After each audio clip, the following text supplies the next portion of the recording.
नमस्कार. आपण कालच्या तासामध्ये नागरी वस्त्याचे वर्गीकरण पाहिलं होतं. ते वर्गीकरण पाहत असताना आपण नागरी वस्त्याचे कार्यानुसार सुद्धा वर्गीकरण केलं होतं. कार्यानुसार वर्गीकरण पाहत असताना त्याच्यामध्ये ग्रामीण कार्य आणि शहरी कार्य असा फरक केला होता. आणि ज्यावेळेस नागरी कार्य किंवा एखाद्या शहराचं वर्गीकरण आपण करतो, त्यावेळेस ते शहर विशिष्ट कार्यासाठी प्रसिद्ध असतं. आणि हे पण पाहिलं होतं की एक शहर एकाच कार्यासाठी प्रसिद्ध असू शकत नाही, तर ते जास्त कार्यासाठी सुद्धा प्रसिद्ध असू शकतं. एखादं शहर प्रशासकीय शहर असू शकतं, राजकीय शहर आहे, ऐतिहासिक शहर आहे, मनोरंजनाचं शहर आहे, शैक्षणिक शहर आहे, आरोग्यविषयक सुविधा देणारं शहर आहे. म्हणजे एक शहर अनेक प्रकारचं कार्य करू शकतं. त्यानंतर तुम्हाला सांगितलं होतं की ही जर वेबसाईट आपण शोधली तर याच्यावरती वर्ग 1मध्ये येणारी लोकसंख्या किती आहे भारतातली ते लिहिता येईल. 2मध्ये किती आहे, 3, 4, 5, 6पर्यंत तिथं दिले. तर हे 6 भाग तुम्हाला तिथं बघायला मिळाले असते. आणि त्याच्यामध्ये भारताचं हे जे विभाजन आहे 1 ते 6 मधलं ते किती लोकसंख्येनुसार झालं आहे. म्हणजे वर्ग 1मध्ये येणारं जे शहर असेल त्याच्यामध्ये किती लोकसंख्या असेल, 2मध्ये किती असेल, हे तुम्हाला लिहून काढायचं होतं. ते तुम्ही शोधायचं होतं. याच्यानंतर इथं पुढं आपल्याला एक तक्ता दिलेला आहे. व्यवस्थित जर आपण बघितलं तर या तक्त्यामध्ये इथं कार्य दिले. महाराष्ट्रातील शहराची नावं हे सगळं रिकाम आहे तुमच्या पुस्तकात. आणि महाराष्ट्राबाहेर शहरांची नावं हे सुद्धा रिकाम आहे. आता इथं कार्य कोणतं दिलं आहे, प्रशासकीय कार्य. मग मी इथं उदाहरण काय लिहिलं आहे, मुंबई. आणि महाराष्ट्राबाहेर शहर कोणतं लिहिलं आहे, दिल्ली. का लिहिलं मुंबई, तर मुंबई ही महाराष्ट्राची राजधानी आहे. म्हणजे महाराष्ट्रातील एक प्रमुख शहर म्हणून मुंबईकडे बघितलं जातं राजकारणाच्या दृष्टीनं, प्रशासकीय दृष्टीनं. म्हणून इथं मुंबई लिहिलं. आणि दिल्ली देशाची राजधानी. मग याच शहरांची नावं लिहावी असं काय नाही. इथं तुम्ही नागपूरसुद्धा लिहू शकता, ते उपराजधानीचं शहर आहे.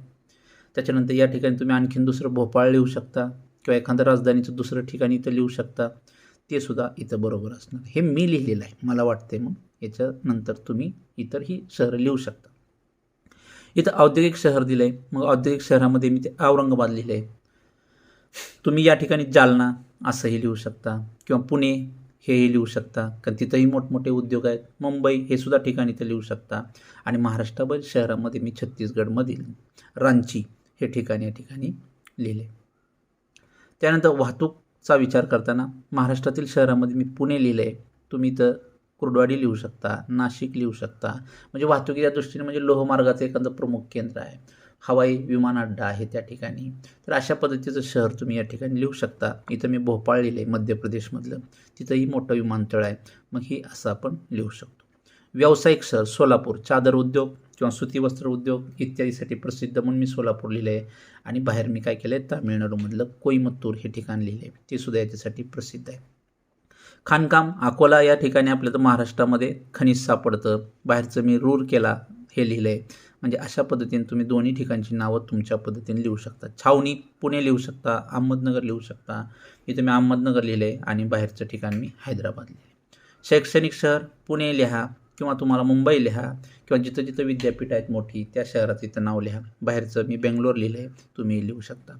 इथं मी शिर्डी शहर लिहिलं आहे धार्मिक कारणासाठी. शिर्डीच्या ऐवजी पंढरपूर, तुळजापूर कोणतंही शहर जे धार्मिकसाठी, तुम्हाला अक्कलकोट यासारखे शहराची नाव इथं लिहू शकता. मी बाहेरचं जैसलमेर लिहिलं आहे. तुम्ही इथं कोणतंही ठिकाण जे विशेष करून काशी असेल, बनारस ह्यासारखी ठिकाणं तुम्ही या ठिकाणी लिहू शकता. पर्यटन मी सिंधुदुर्ग लिहिलं आहे. महाबळेश्वर तुम्ही लिहू शकता. आणखीन दुसरं ठिकाण लिहू शकता. मी बाहेरचं ठिकाण उटी असं लिहिलं आहे. इथंही तुम्ही दुसरी ठिकाणं लिहू शकता. म्हणजे हा तक्ता जरी मी दिलेला असला इथं लिहिलेला, तरी तुमच्या पद्धतीने हा तक्ता पूर्ण करण्याचा प्रयत्न करा. खाली दिलेला आहे आपल्याला की एखाद्या शहरात फक्त एकच कार्य असू शकते का, तर वरच सांगितलं आपण नाही. शहर बहुकार्यात्मक असण्याची कारणं कोणती. म्हणजे एका शहरामध्ये वाहतुकीची व्यवस्था असतील तर तिथं इतर संदेशवहनाची साधनंसुद्धा येतील. त्यामुळे ते शहर तंत्रज्ञानामध्ये सुद्धा पुढं जाईल. वाहतुकीच्या सुविधा आहेत म्हणजे लोकसंख्या भरपूर आहे, म्हणजे शैक्षणिक सुविधासुद्धा तिथं येतील. लोकसंख्या भरपूर आहे म्हणजे शासनाचं लक्ष आहे, आरोग्याच्या सुविधा तिथं येतील. लोकसंख्या भरपूर आहे म्हणजे त्यांचा मनोरंजनाचा प्रश्न मिटवलेला असेल, म्हणजे मनोरंजनात्मक शहर ते होणार आहे. म्हणजे असं एक शहरामध्ये विविध बहुकार्यात्मक असू शकतं असं आपण इथं सांगू शकतो. म्हणजे मगाच सांगितल्याप्रमाणे की नगरामध्ये किंवा शहरामध्ये एकच कार्य नाही तर अनेक कार्य एका टायमाला चालू शकतात.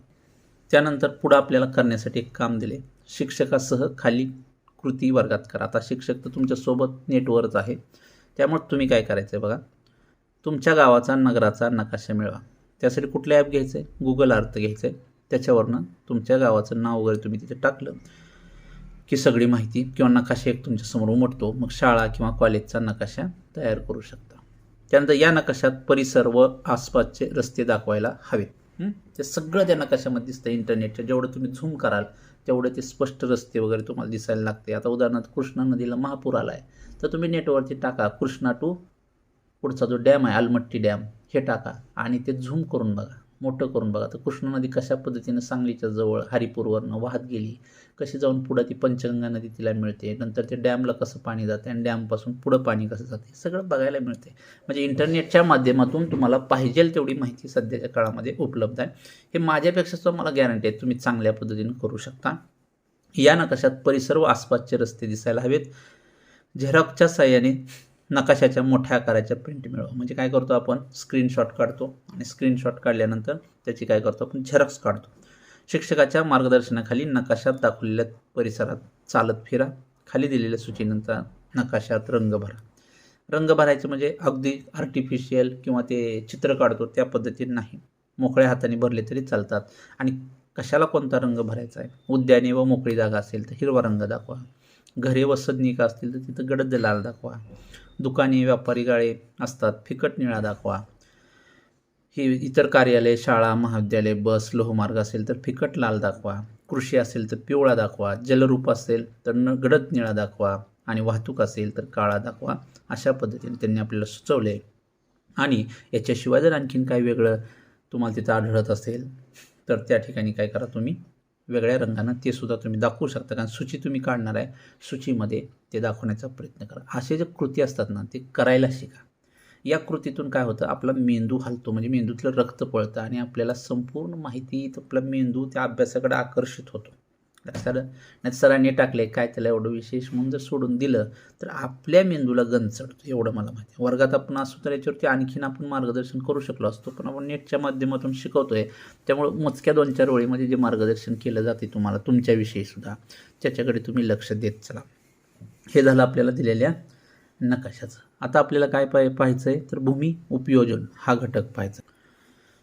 भूमी उपयोजन हा घटक पाहत असताना सगळ्यात अगोदर भूमी उपयोजन म्हणजे काय हे आपल्या लक्षात आलं पाहिजे. इथं मी लिहिलंय भूमी उपयोजन. भूमी म्हणजे काय? जमीन. उपयोजन म्हणजे काय? त्याचा उपयोग. भूमीचा उपयोग कोणकोणत्या कारणाने होतो? म्हणजे 71% पाणी आहे, 29% जमीन आहे. त्यात मग वेगवेगळ्या खंडाची निर्मिती झालेली आहे. त्या खंडामध्ये वेगवेगळी राष्ट्र आहेत, त्या राष्ट्रांमध्ये वेगवेगळी राज्य आहेत, जिल्हे आहेत, ग्रामीण भाग आहे आणि शहरी भाग आहे. मग शहरी भागातलं भूमी उपयोजन वेगळं आहे आणि ग्रामीण भागातलं भूमी उपयोजन वेगळं आहे. कारण याच्या अगोदर ग्रामीण आणि शहरी वस्तीचे कार्य बघत असतानाच आपण सांगितलं की ग्रामीण भागामध्ये प्राथमिक व्यवसाय जास्त असतो आणि शहरी भागामध्ये द्वितीय तृतीय चतुर्थ व्यवसाय जास्त असतो. साधेपण, सुधारितपण, सुखसुविधा इत्यादीमध्ये सुद्धा दोन्ही वसाहतीमध्ये काय फरक आहेत. त्यामुळे त्यांच्या भूमी उपयोजनामध्ये फरक आहे. भूमी उपयोजन म्हणजे काय की एखाद्या ठिकाणचा विविध कारणाने होत असलेला जमिनीचा वापर याला भूमी उपयोजन म्हणतात. त्याची व्याख्या आपण थोडक्यात बघितली. आता काय पाहायचं आपल्याला? वर्गीकरण पाहायचं. वर्गीकरण पाहत असताना ग्रामीण भूमी उपयोजन वेगळं करणार आहे आपण आणि शहरी भूमी उपयोजन वेगळं करणार आहे. इथं लिहितो मी शहरी, म्हणजे नंतर पाहायचं आहे आपल्याला, पण इथं लिहितो मी शहरी भूमी उपयोजन. म्हणजे काय केलं आपण? भूमी उपयोजनाचं वर्गीकरण करतोय. वर्गीकरण करत असताना त्याच्यामध्ये अवर्गीकरण केलं ग्रामीण भूमी उपयोजन आणि ब वर्गीकरण केलं काय केलं? शहरी भूमी उपयोजन.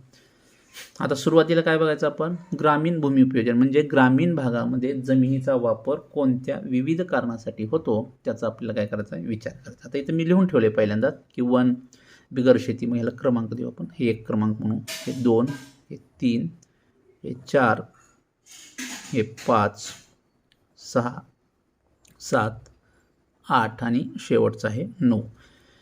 या 9 याची काय करू आपण आता सविस्तर माहिती घेऊ.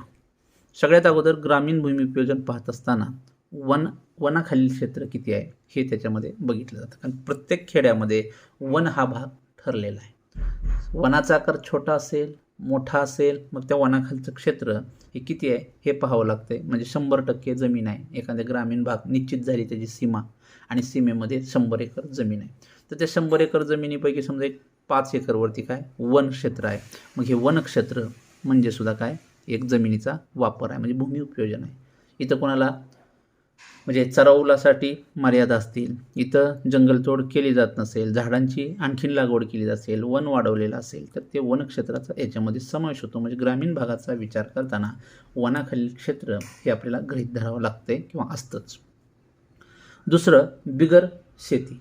बिगर शेती याचा अर्थ काय की या प्रकारामध्ये किंवा बिगर शेतीखालची जी जमीन आहे, भूमी उपयोजन आहे, त्याच्यामध्ये काय काय असणार आहे, त्याच्यामध्ये पायाभूत सुविधा असणार आहे. उदाहरणार्थ एखाद्या ठिकाणी असणारे रस्ते जे आहेत ते कशामध्ये येतील, या बिगर शेतीमध्ये येतील, बरोबर आहे का. त्यानंतर या ग्रामीण भागामध्ये असणारे उद्योग कशामध्ये येतील, बिगर शेतीमध्ये येतील. या ग्रामीण भागामध्ये असणारी दुकाने असेल किंवा या ग्रामीण भागामध्ये एखादा कालवा खोदलेला आहे, तर हा कालवा हे सगळं कशामध्ये येईल, बिगर शेतीमध्ये येईल. लक्षात आलं. बिगर शेतीखालची काही जमीन असेल पण त्या जमिनीचा वापर केलेला असेल, म्हणजे द्वितीय व्यवसाय, तृतीय व्यवसाय किंवा पायाभूत सुविधा यांच्यासाठी ती जमीन वापरलेली असेल. म्हणजे जमिनीचा वापर झालेला आहे, जमीन पडून आहे असा अर्थ होत नाही. फक्त जमीन कशासाठी वापरली तर द्वितीय व्यवसाय, तृतीय व्यवसाय किंवा पायाभूत सुविधांचा विकास करण्यासाठी जमीन वापरली. म्हणजे जसं की रस्ते, उद्योग, दुकाने, कालवा, एखादं मोठं महाविद्यालय असेल किंवा एखादी मोठी म्हणजे पाणी साठवण्याचे ठिकाण केलेलं असेल, त्याच्यासाठी ते वापरलं असेल किंवा आरोग्याची सुविधा देणारं एखादं ठिकाण उभारलेलं असेल, ह्या सगळ्यासाठी ही जमीन काय केलेली असते, वापरलेली असते. याला म्हणायचं बिगर शेती. म्हणजे एकूण जमिनीचा जेवढा भूभाग असतो, भूभाग आहे ग्रामीण क्षेत्राला, त्याच्यापैकी बिगर शेतीखालचं क्षेत्रसुद्धा तिथं मोठं असतं, हेही आपल्याला सांगता येईल. तिसरा एक प्रकार बघू, ओसाड, नापीक व अनुत्पादक भूमी. म्हणजे काय, एखादा उंच सखल डोंगराळ भाग आहे तर ती जमीन कशी असते, ओसाड असते. त्याच्यातून कोणतं उत्पादन मिळते का, नाही मिळत.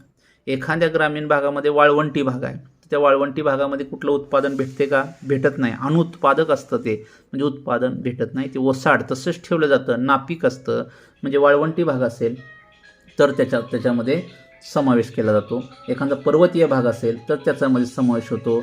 घळीयुक्त भूमी असेल तर त्याच्यामध्ये समावेश केला जातो. आणि कृषी व्यवसायाखालील कोणत्याही प्रकारचे तंत्र वापरून आणता येत नाही अशी जमीन म्हणजे ओसाड व नापीक जमीन.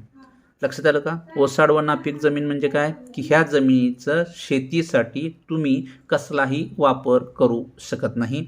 शेतीतून मिळणारं कोणतंही उत्पादन या जमिनीतून तुम्ही मिळवू शकत नाही.